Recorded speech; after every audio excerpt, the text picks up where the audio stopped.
워싱턴 DC가 발칵 뒤집혔습니다. NSA 역사상 최대 규모의 사이버 공격이 감행됐기 때문입니다. 새벽 3시 15억 달러가 순식간에 증발했어요. 하지만 MIT 출신 천재 분석가 에밀리 워너는 이상한 점을 발견했습니다. 해킹 패턴 속에 숨겨진 SOS 신호를 말이죠. 바로 그때 한국에서 충격적인 소식이 들려왔어요. 북한 정찰총국의 핵심 해커가 목숨을 걸고 탈북했다는 거였습니다. 그가 가져온 작은 USB에는 북한이 전 세계에서 훔친 30억 달러의 가상화폐 비밀이 담겨 있었어요. 동료의 억울한 죽음을 목격한 한 해커의 복수. 한국과 미국이 손잡고 북한과 벌인 디지털 전쟁. 그리고 그 중심에서 펼쳐진 목숨을 건 가족 구출 작전. 서울에서 시작되어 유엔까지 뒤흔든 국제 스릴러. 지금 시작합니다. 저는 에밀리 워너입니다. NSA에서 북한 사이버 위협을 추적하는 분석가죠. 2025년 2월 21일 새벽 3시, 평소보다 일찍 출근한 이유가 있었어요. 며칠 전부터 이상한 신호가 포착되고 있었거든요. 모니터에 뜬 숫자들을 보는 순간 등골이 오싹해졌습니다. 북한 라자루스 그룹이 또 움직이고 있었어요. 그런데 이번엔 뭔가 달랐습니다. 15억 달러 규모의 거대한 비트코인 지갑에서 정말 기묘한 패턴이 감지된 거였어요. 젠장, 이게 뭐지? 제가 중얼거리며 화면에 얼굴을 바짝 대고 들여다봤을 때였습니다. 갑자기 제 휴대폰이 울렸어요. 새벽 3시에 누가 전화를 할까요? 워너, 지금 당장 7층 상황실로 와. 긴급 사태야. 팀장의 목소리가 긴박했습니다. 뛰어가 보니 상황실이 발칵 뒤집어져 있었어요. 대형 스크린에는 전 세계 비트코인 거래소들이 실시간으로 표시되고 있었고 빨간 경고등이 끊임없이 깜빡이고 있었습니다. 워너, 내가 추적하던 그 이상 신호 말이야. 더 큰 일의 시작이었어. 팀장이 말했어요. 북한이 역사상 최대 규모의 가상화폐를 털어간 것 같다. 하지만 제 눈에 띈 건 다른 거였어요. 해킹 패턴 사이사이에 숨어있는 특별한 코드들이었습니다. 마치 누군가 의도적으로 메시지를 남긴 것 같았어요. 잠깐요. 이거 일반적인 해킹이 아닙니다. 제가 소리쳤어요. 팀원들이 모두 저를 쳐다봤습니다. 프라이빗 키 패턴을 보세요. 이건 밖에서 뚫고 들어간 게 아니라 안에서 누군가가 정보를 빼낸 거예요. 내부자의 소행입니다. 그 순간 또 다른 알람이 울렸어요. 한국 국정원에서 긴급 연락이 온 거였습니다. 화면에 나타난 메시지를 읽는 순간 저는 소름이 돋았어요. 북한 정찰총국 해커 1명 탈북. 중요 정보 소지 추정. 이것 봐. 제가 동료들을 불러 모았어요. 제가 포착한 이상 신호와 탈북 시기가 정확히 일치해요. 이 사람이 바로 우리가 찾던 내부자입니다. 다음 몇 시간은 정말 숨가쁘게 지나갔어요. 북한 내부에서 온 신호를 역추적해보니 놀라운 사실이 드러났습니다. 탈북한 해커가 북한 가상화폐 금고의 열쇠를 가지고 나온 것 같았어요. 그것도 30억 달러가 넘는 거대한 규모였어요. 이건 단순한 탈북이 아니야. 팀장이 긴장된 목소리로 말했어요. 북한 정권에게 치명타를 가할 수 있는 폭탄을 가지고 나온 거다. 그날 오후 국가안보회의가 긴급 소집됐습니다. 그리고 제게 특별한 임무가 주어졌어요. 워너, 내가 서울로 가서 직접 그 탈북자를 만나야겠어. 내가 아니면 그 암호를 풀 수 없을 것 같다. 비행기 표를 예약하며 저는 가슴이 두근거렸어요. 과연 어떤 사람이 목숨을 걸고 북한에서 뛰쳐나온 걸까요? 그리고 그가 가져온 정보는 정말로 북한을 무너뜨릴 수 있을까요? 인천공항에 도착했을 때는 이미 밤 10시가 넘어 있었어요. 국정원에서 마중 나온 차량이 저를 곧바로 안전가옥으로 데려갔습니다. 서울 외곽의 조용한 주택가에 있는 평범해 보이는 집이었어요. 하지만 안으로 들어가니 완전히 달랐습니다. 최첨단 보안 시설과 각종 분석 장비들이 가득했어요. 그리고 거기서 리기철을 처음 만났습니다.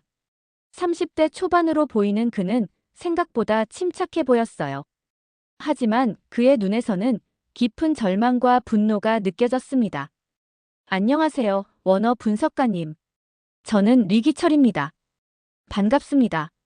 정말 대단한 일을 하셨네요. 제가 악수를 청하며 말했어요. 그런데 그가 제 손을 잡는 순간 몸이 떨리는 게 느껴졌습니다. 저는 사람을 죽인 겁니다. 갑자기 그가 중얼거렸어요. 제 동료를 구하지 못했어요.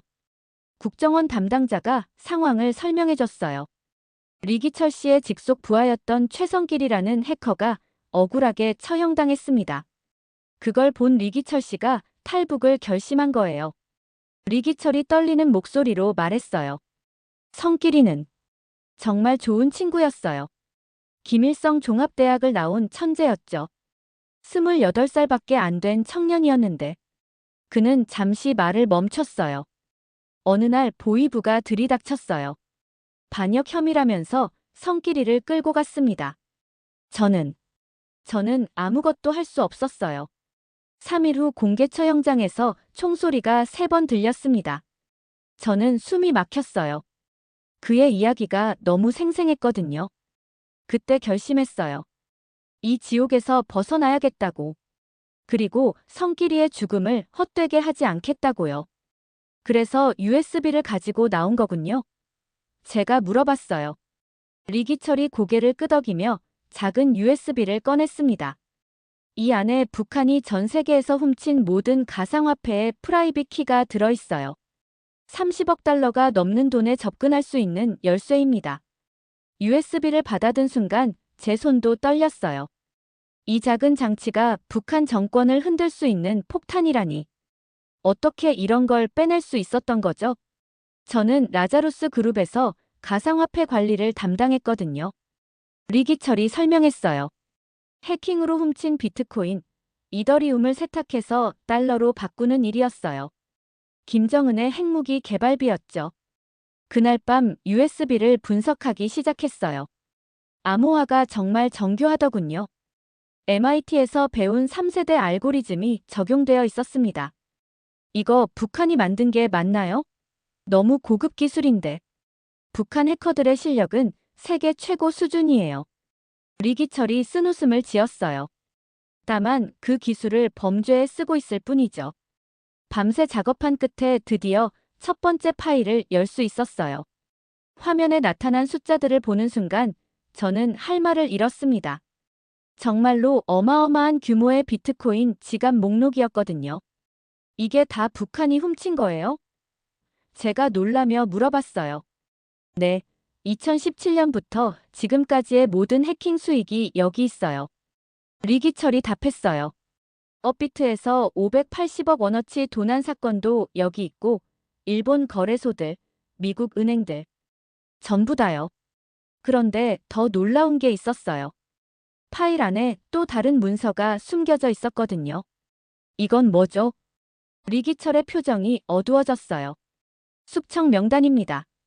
북한이 제거하려는 해커들의 리스트예요. 제 이름도 거기 있을 겁니다. 새벽 5시, 갑자기 비상벨이 울렸어요. 국정원 요원이 뛰어들어왔습니다. 큰일입니다.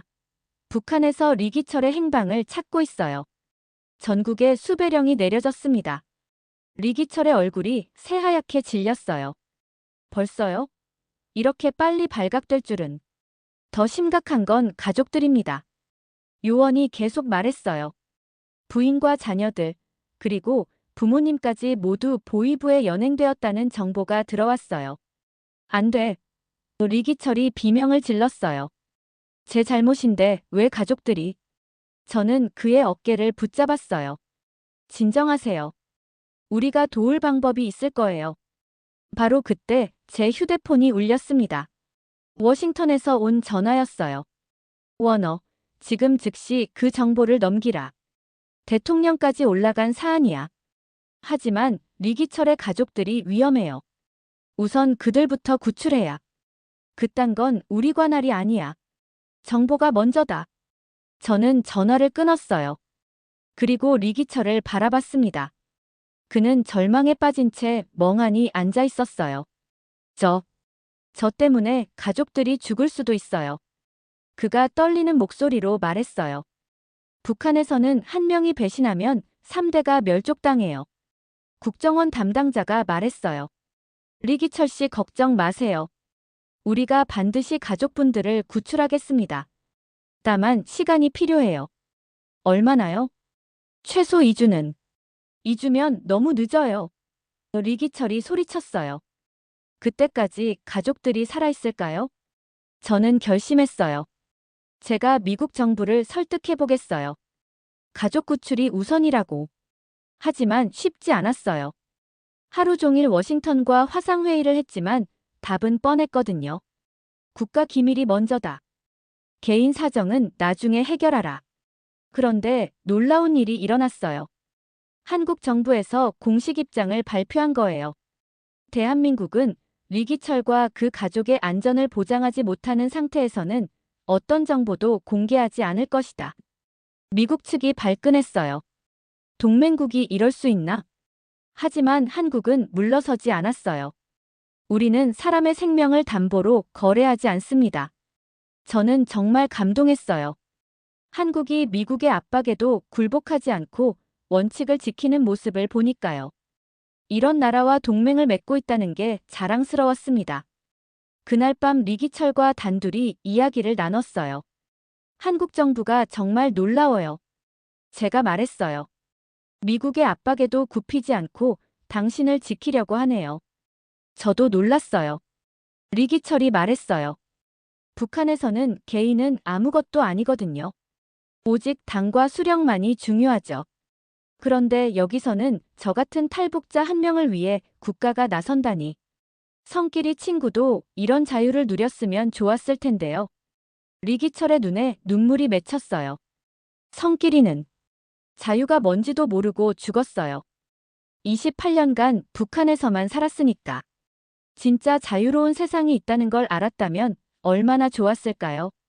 그 순간 저는 이 일이 단순한 정보 수집을 넘어서는 의미가 있다는 걸 깨달았어요.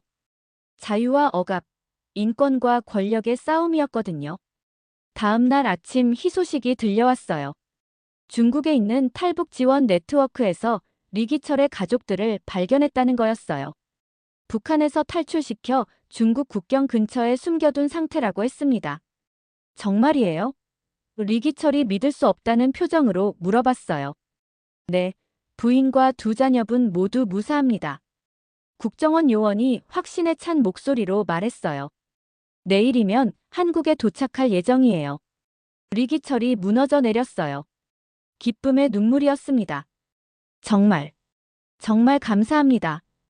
한국 정부에, 그리고 원어 분석가님께. 저도 뭉클했어요. 이제 정말로 북한의 비밀 금고를 열 수 있게 됐거든요. 그것도 누구도 피해받지 않고 말이에요. 리기철의 가족이 도착한 다음 날, 진짜 충격이 기다리고 있었어요. USB 깊숙한 곳에 숨겨진 파일을 발견한 거였습니다. 제가 MIT에서 배운 최고급 복호화 기법을 총동원해서야 겨우 열 수 있었어요. 이게 뭐죠? 파일 제목이 최종 숙청 대상자였거든요. 리기철이 화면을 보더니 얼굴이 새하얗게 질렸어요. 이건 저희가 몰랐던 거대한 계획이에요. 명단에는 리기철뿐만 아니라 라자루스 그룹 해커 47명의 이름이 적혀 있었어요. 그리고 각자의 가족 정보까지 상세히 기록되어 있었습니다. 더 섬뜩한 건 처형 예정일까지 명시되어 있다는 거였어요. 박철민. 이 친구도 제 후배예요.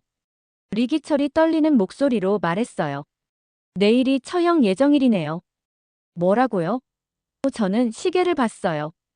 밤 11시. 북한 시간으로는 자정이 넘어 있었습니다. 바로 그때 국정원 요원이 뛰어들어왔어요. 긴급 상황입니다. 북한에서 대규모 숙청이 시작됐다는 정보가 들어왔어요. 리기철이 주저앉았어요. 늦었어요. 벌써 늦었다고요. 아닙니다. 제가 소리쳤어요. 이 명단을 보세요. 처형 순서가 있어요. 박철민은 17번째예요. 아직 시간이 있어요. 그 순간 저는 놀라운 사실을 발견했어요. 명단 맨 아래에 숨겨진 코드가 있었거든요. 잠깐, 이거 암호예요. 북한 내부 통신망에 접속할 수 있는 코드 같은데. 정말요? 리기철이 벌떡 일어났어요.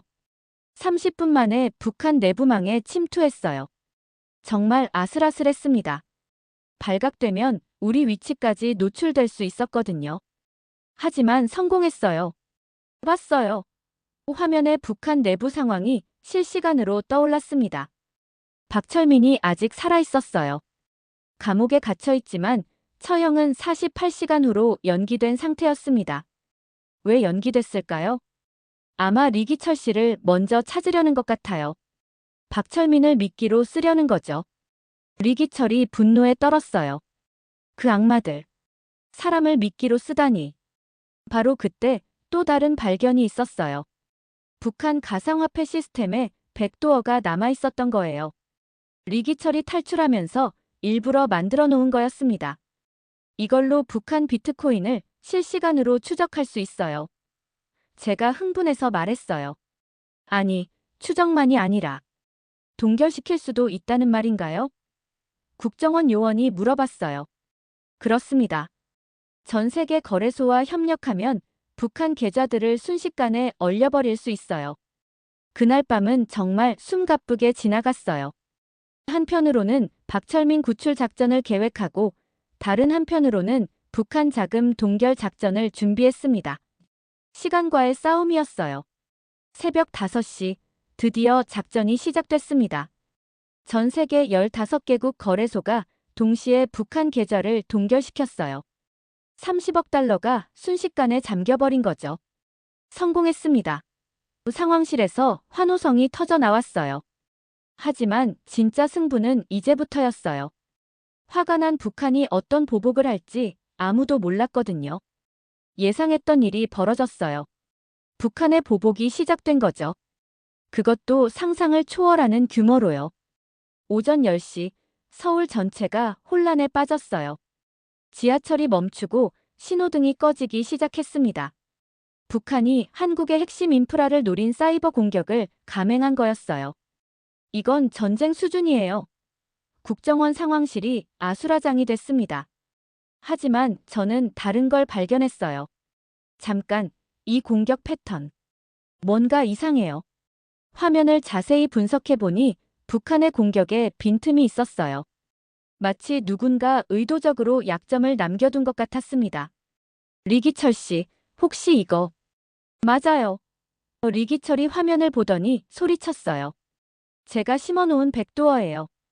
북한 해킹 시스템에 미리 만들어둔 거죠. 그럼 역공격이 가능하다는 말씀이신가요? 물론이죠. 그때부터는 정말 영화 같았어요. 한국의 사이버 방어팀과 저, 그리고 리기철이 힘을 합쳐서 북한과 디지털 전쟁을 벌인 거죠. 워너 분석가님, 이쪽 경로로 침투 가능할 것 같아요. 한국 해커 팀장이 소리쳤어요. 알겠어요. 리기철 씨, 3번 서버 막아주세요. 이미 했어요. 4번 경로도 차단 완료. 정말 숨막히는 공방전이었어요. 북한이 공격하면 우리가 막고, 우리가 역공격하면 북한이 방어하고. 마치 거대한 체스 게임 같았습니다. 4시간째 접전이 계속됐을 때 결정적 순간이 왔어요. 북한 시스템의 핵심부에 접근할 수 있는 기회가 생긴 거였습니다. 지금이에요. 리기철이 외쳤어요. 저는 MIT에서 배운 모든 기술을 총동원했어요. 양자 암호학, 인공지능 해킹, 블록체인 추적. 정말 제 인생의 모든 것을 쏟아부었습니다. 들어갔어요. 북한 라자루스 그룹의 중앙 컴퓨터에 접속한 순간 저는 소름이 돋았어요. 거기에는 전 세계 해킹 계획들이 빼곡히 적혀 있었거든요. 이거 봐요. 리기철이 화면을 가리켰어요. 박철민 구출 계획을 짤 수 있을 것 같아요. 정말요? 북한 감옥 시스템도 다 여기 있어요. 보안 코드까지.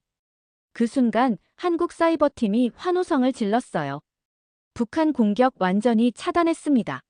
서울 전력망 정상화됐어요. 저는 정말 감동했어요.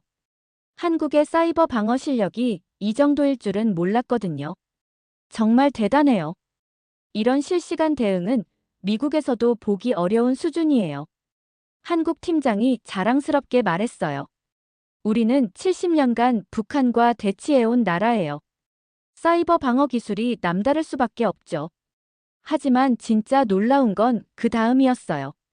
우리가 북한 시스템을 장악한 틈을 타서 박철민과 다른 해커 3명을 동시에 구출하는 작전이 성공한 거였어요. 구출 성공. 4명 모두 중국 국경까지 안전하게 도착했습니다. 리기철이 울먹였어요. 성끼리. 우리가 해냈어. 내 동료들을 구했다고. 그날 밤 전 세계 언론이 이 사건을 보도했어요. 한국, 북한 사이버 공격 완벽 차단. 동시에 북한 내부자 4명 구출 성공. CNN에서는 이렇게 평가했습니다. 대한민국의 사이버 방어 능력이 세계 최고 수준임을 보여준 사건이다. 박철민과 다른 탈북 해커들이 서울에 도착했을 때 우리는 더욱 놀라운 정보를 얻게 됐어요. 그들이 가져온 건 단순한 해킹 기법이 아니었거든요. 북한이 계획하고 있는 건 상상을 초월해요. 박철민이 떨리는 목소리로 말했어요. 전 세계 금융 시스템을 한 번에 마비시키려는 거예요. 뭐라고요? 코드명 파이널 스트라이크예요. 2025년 연말에 전 세계 주요 은행들을 동시에 해킹해서 100조 달러를 탈취하려는 계획이에요. 저는 등골이 오싹해졌어요. 만약 그런 일이 벌어진다면 전 세계 경제가 한순간에 붕괴될 수 있었거든요. 하지만 우리가 막을 수 있어요. 리기철이 말했어요. 박철민이 그 계획의 핵심 코드를 가져왔거든요. 며칠 밤을 새워가며 분석한 결과 정말 엄청난 사실들이 드러났어요. 북한이 독일, 홍콩, 두바이뿐만 아니라 스위스, 케이맨 제도, 심지어 바티칸까지 이용해서 거대한 자금 세탁 네트워크를 구축하고 있었던 거예요. 이 정보만으로도 유엔을 뒤흔들 수 있을 거예요. 제가 흥분해서 말했어요. 그런데 더 놀라운 발견이 있었어요. 북한이 몰래 접촉하고 있는 국제 범죄 조직들의 명단이었습니다. 러시아 마피아, 중국 삼합회, 동유럽 사이버 범죄 집단까지. 북한이 단순히 돈을 훔치는 게 아니에요. 박철민이 설명했어요. 테러 자금을 조달하고 있었던 거예요. 바로 그때 긴급 전화가 왔어요. 미국 FBI에서였습니다. 워너 분석가, 우리가 추적하던 국제 테러 자금이 북한으로 연결되어 있다는 정보를 확인했다. 당신들이 찾은 정보와 일치한다. 그럼 이제 어떻게 해야 하죠? 유엔 안보리 긴급회의를 소집하겠다. 48시간 내에 뉴욕으로 와달라. 전화를 끊고 나서 저는 리기철을 바라봤어요. 정말 역사적인 순간이 될 것 같아요. 성끼리가 꿈꾸던 순간이에요. 리기철이 말했어요. 북한의 진실이 온 세상에 알려지는 거죠. 그날 밤 마지막 분석을 끝내고 나니 놀라운 숫자가 나왔어요. 북한이 2017년부터 현재까지 해킹으로 탈취한 자금이 50억 달러를 넘는다는 거였어요. 그리고 그 돈의 70%가 핵무기와 미사일 개발에 사용됐다는 것도 확인됐습니다. 한국에서 시작된 이 작은 발견이 전 세계를 바꿀 거예요. 제가 감격스럽게 말했어요. 국정원 담당자가 자랑스럽게 답했어요. 우리나라가 사이버 수사 분야에서 미국, 중국과 어깨를 나란히 하게 됐네요. 유엔 안보리 긴급회의 당일, 뉴욕은 전 세계 기자들로 들끓고 있었어요. 이번 청문회가 북한 정권에 치명타를 가할 수 있다는 소식이 퍼졌거든요. 긴장되세요? 제가 리기철에게 물어봤어요. 네, 하지만 성끼리를 위해서라도 끝까지 해야죠. 회의장에 들어서는 순간 정말 압도당했어요. 15개국 대표들이 모두 진지한 표정으로 앉아 있었고 세계 주요 언론사 기자들이 카메라를 들이대고 있었거든요. 북한이 해킹으로 탈취한 자금이 50억 달러를 넘습니다. 제가 마이크 앞에서 발표를 시작했어요.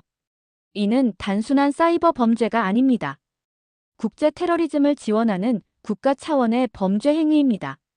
대형 스크린에 북한의 자금 세탁 네트워크가 펼쳐지자 각국 대표들이 경악했어요. 러시아 대표까지도 놀란 표정을 감추지 못했습니다. 리기철의 증언은 더욱 강력했어요. 저는 북한 라자루스 그룹에서 직접 일했습니다. 김정은의 직접 지시로 전 세계 은행을 털어왔어요. 그 돈으로 핵무기를 만들고 있습니다. 그리고 제 동료 최성길은 단지 양심을 지키려 했다는 이유로 공개 처형당했습니다. 저는 그의 죽음을 헛되게 하지 않기 위해 목숨을 걸고 여기까지 왔습니다. 회의장이 숙연해졌어요. 중국 대표조차 고개를 떨구고 있었습니다. 그때 박철민도 발언에 나섰어요. 북한은 2025년 말 파이널 스트라이크 작전을 계획하고 있습니다. 전 세계 금융 시스템을 한 번에 마비시켜 100조 달러를 탈취하려는 거예요. 만약 이 계획이 성공한다면 전 세계 경제가 붕괴할 수 있습니다. 각국 대표들이 웅성거리기 시작했어요. 이런 충격적인 정보를 들어본 적이 없었거든요. 청문회 클라이맥스는 한국 외교관의 발언이었어요. 존경하는 각국 대표 여러분, 북한의 사이버 테러는 개별 국가의 문제가 아닙니다. 하지만 대한민국이 탈북자들의 용기 있는 증언과 함께 그 실체를 밝혀냈습니다. 우리는 북한의 위협에 맞서 국제사회를 하나로 묶는 역할을 자처합니다. 사이버 안보 분야에서 대한민국이 앞장서겠습니다. 그 순간 회의장에서 기립박수가 터져 나왔어요. 미국 대표가 먼저 일어서더니 다른 나라 대표들도 모두 박수를 쳤습니다. 심지어 중국과 러시아 대표까지도요. 미국 국무장관이 발언했어요. 한국의 사이버 방어 능력과 국제 공조 리더십 없이는 이런 성과를 낼 수 없었을 것입니다. 미국은 한국과 함께 사이버 평화를 위해 최선을 다하겠습니다. EU 대표도 이어서 말했어요. 한국이 보여준 인권의식과 기술적 역량에 깊은 감명을 받았습니다. 유럽연합도 적극 협력하겠습니다. 결국 북한 사이버 테러 대응을 위한 국제공조 결의안이 만장일치로 채택됐어요. 북한에 대한 최고 수준의 사이버 제재가 가해지게 된 거죠. 청문회가 끝나고 나오는 길에 리기철이 말했어요. 성길아, 봤지? 우리가 해냈어. 청문회 이후 3개월, 정말 놀라운 변화들이 일어났어요. 전 세계가 북한의 사이버 자금을 추적해서 총 80억 달러를 동결시켰습니다. 북한 정권에게는 치명타였죠. 저는 NSA를 떠나 서울에 정착하기로 결심했어요. 한국이 사이버 보안의 새로운 중심지가 되고 있었거든요. 정말 이곳에서 계속 일하실 거예요? 리기철이 물어봤어요. 네, 한국이 보여준 원칙과 기술력에 감동했어요. 이런 나라에서 일하고 싶어요. 리기철의 가족들도 이제 완전히 한국에 정착했어요. 아들은 대학에서 사이버 보안을 공부하고 있고 딸은 한국 학교에 잘 적응하고 있었습니다. 아빠, 저도 나중에 해커들을 잡는 일 하고 싶어요. 리기철의 아들이 말했어요. 좋은 생각이야. 하지만 기술보다 마음가짐이 더 중요해. 성길이 삼촌처럼 정의로운 마음을 가져야 한다. 박철민과 다른 탈북 해커들도 각각 새로운 삶을 시작했어요. 그들은 모두 한국의 사이버 보안 회사들에서 일하며 북한 해킹을 막는 일에 참여하고 있었습니다. 우리는 함께 K-사이버 얼라이언스를 설립했어요. 한국을 중심으로 전 세계 50개국 사이버 보안 전문가들이 참여하는 국제기구였습니다. 설립 기념 컨퍼런스에서 제가 기조연설을 했어요. 자유를 위한 코드가 서울에서 시작되었습니다. 이제 전 세계로 퍼져나갈 것입니다. 북한 같은 사이버 테러 국가들이 더 이상 설칠 수 없도록 우리가 막아설 것입니다. 2,000명의 참석자들이 기립박수를 쳤어요. 그 모습을 보며 저는 가슴이 뜨거워졌습니다. 1년 후 정말 놀라운 소식이 들려왔어요. 북한 내부에서 또 다른 해커들이 탈북을 시도하고 있다는 거였어요. 우리의 성공 사례가 그들에게 희망을 준 거죠. 이번에는 우리가 직접 구출 작전을 지휘해야겠어요. 리기철이 말했어요. 물론이죠. 더 많은 성끼리들을 구해야죠. 지금 서울 강남에 있는 K-사이버 얼라이언스 본부에서 일하며 저는 매일 보람을 느껴요. 창밖으로 보이는 한강과 남산타워를 바라보며 생각합니다. 한국이 정말 사이버 강국이 됐구나. 전 세계에서 최고의 인재들이 서울로 몰려오고 있어요. MIT 동기들도 한국 회사로 이직하겠다고 연락해올 정도니까요. 성길아, 내가 꿈꾸던 자유로운 세상을 우리가 만들어가고 있어. 리기철이 성길이의 사진 앞에서 중얼거렸어요.